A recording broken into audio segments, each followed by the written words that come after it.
እንደምን አረፈዳችሁ ቅዱሳን የክርስቶስ ቤተሰቦች እያልን ለሰዓቱ ወደ መረጥንላችሁ ወቅታዊና ሰሞነኛ ትንሣኤ ነክ ዜናዎች እናመራለን። ለዜናዎቹ እኔ አዲስ ወልደ መስቀል ሲሆን በዚህ የዜና ዝግጅት ውስጥ የ2025 የትንሣኤ በዓል በመላው አሜሪካ እንዲሁም በሀገራችን ኢትዮጵያ በወንጌል አማኞች ዘንድ ባሳለፍነው ሳምንት ታላቅ ድምቀት መከበሩን የክርስቶስ ዳግም መመለሻ ጊዜ መቃረቡን የሚያሳዩ ምልክቶች በምድር ላይ በስፋት እየተስተዋሉ መሆናቸውን የዳላስ ቃለ ሕይወት ቤተክርስቲያን በኢትዮጵያ ለወንጌል መዳረስ የምታደርገውን ብርቱ ጥረት አጠናክራ መቀጠሏን መገለጹ እኚህና ሌሎች ተጨማሪ መንፈሳዊ ዜናዎችን አካተን ስለሚከታተሉን ዜና ትንታኔያችን እናልፋለን። በመጀመሪያ ዜና ትንሣኤ። ባሳለፍነው ሳምንት በክርስቲያኖች ዘንድ በታላቅ ስነ ስርዓት የሚከበረውን የጌታችንና የመድኃኒታችን የኢየሱስ ክርስቶስ የትንሣኤ በዓል በዚህ በአሜሪካና በሀገር ቤት ኢትዮጵያ በደመቀና ደስ በሚያሰኝ እንዲሁም ትውስታን በሚያጭር ሁኔታ ተከብሯል። አብያተ ቤተ ክርስቲያናት የጌታችንን ለሰው ልጆች ኃጢአት መገረፍ፣ መድማት፣ በጦር መወጋት፣ መሞት፣ መቀበሩን እንዲሁም በሦስተኛው ቀን ከሞት መነሳቱን በዚህም ለልጆቹና በስሙ ለተጠሩ ሕዝብ ድልን ማብሰሩን በማወጅ በታላቅ ድምቀት አክብረውታል። እውነት ነው፣ የምናመልከው ጌታ ሙት አይደለም። ይልቁንም ሞትን እና መውጊያውን ድል የነሳውን በአባቱ ቀኝም የተቀመጠውን እንዲሁም ዳግም በክብር ልጆቹን ሊወስድ የሚመለሰውን ጌታን ነው። ከበዓሉ ጋር በተያያዙ የኢየሱስን አዳኝነት አማኞች ከወትሮ በተለየ ሁኔታ ላላመኑት በተለያዩ ሁኔታዎች ሲመሰክሩ ተስተውለዋል። በበዓሉ ሰሞን ከዚህ ጋር በተያያዘ የተስተዋሉትን የተለያዩ አጋጣሚዎች ቀንጨብጨብ አድርገን አዘጋጅተናቸዋል። ይከታተሉን።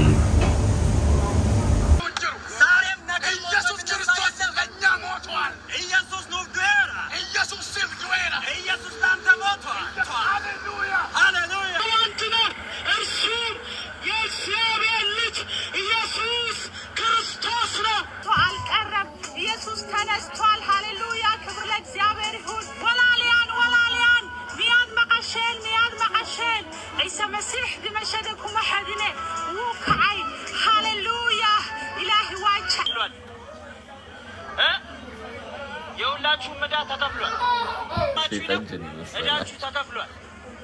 እዳችሁ ተከፍሏል። የሁላችሁ ዕዳ ተከፍሏል።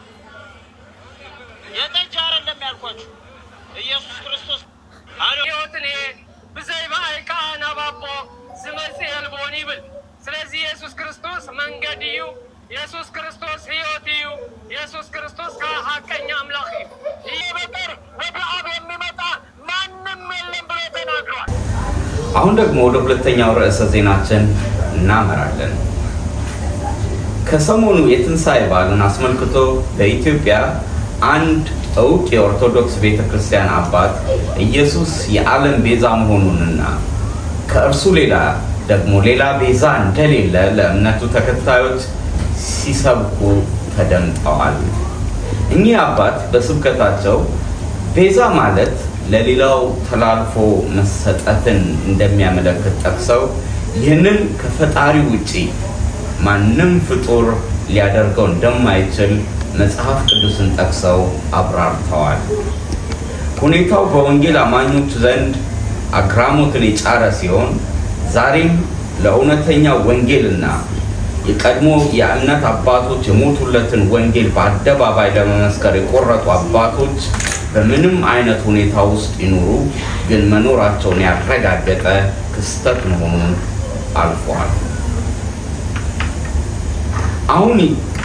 አሁን ይህ ነው የእግዚአብሔር ወንጌል።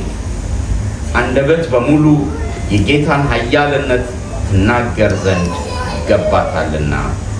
እንድንበት ዘንድ ከሰማይ በታች የተሰጠን ስም የክርስቶስ ኢየሱስ ስም ብቻና ብቻ ነው።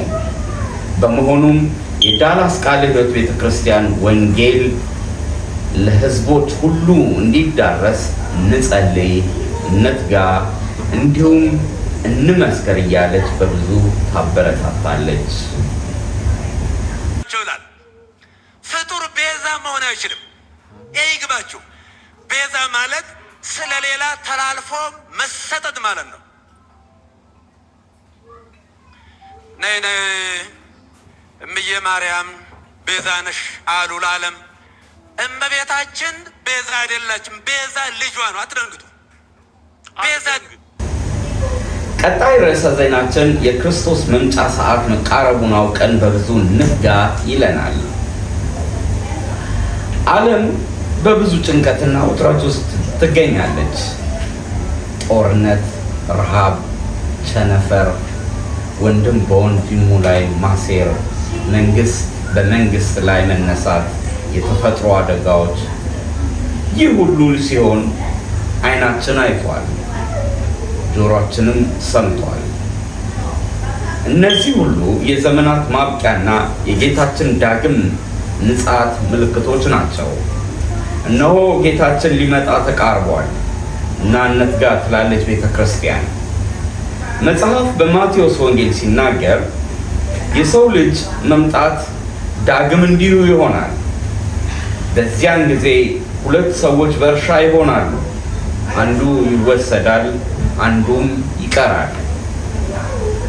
ሁለት ሴቶች በወፍጮ ይፈጫሉ፣ አንዱም ትወሰዳለች፣ አንዲቱም ትቀራለች። ጌታችሁ በምን ሰዓት እንደሚመጣ አታውቁምና እንዲሁ ንቁ ይላል። እግዚአብሔር አምላክ እርሱ ይርዳን፣ የመንግስቱም ወራሾች ያድርገን።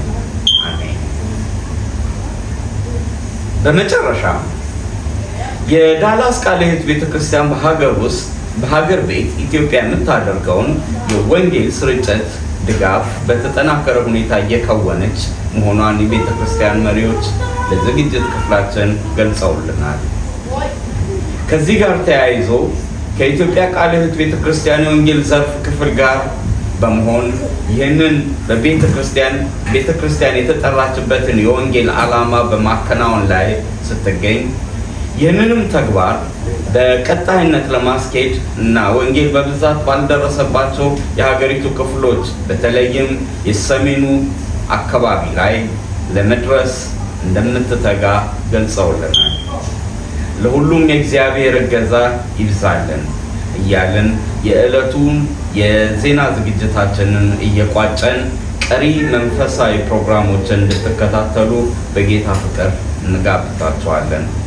ጌታ አብዝቶ ይባርካቸው።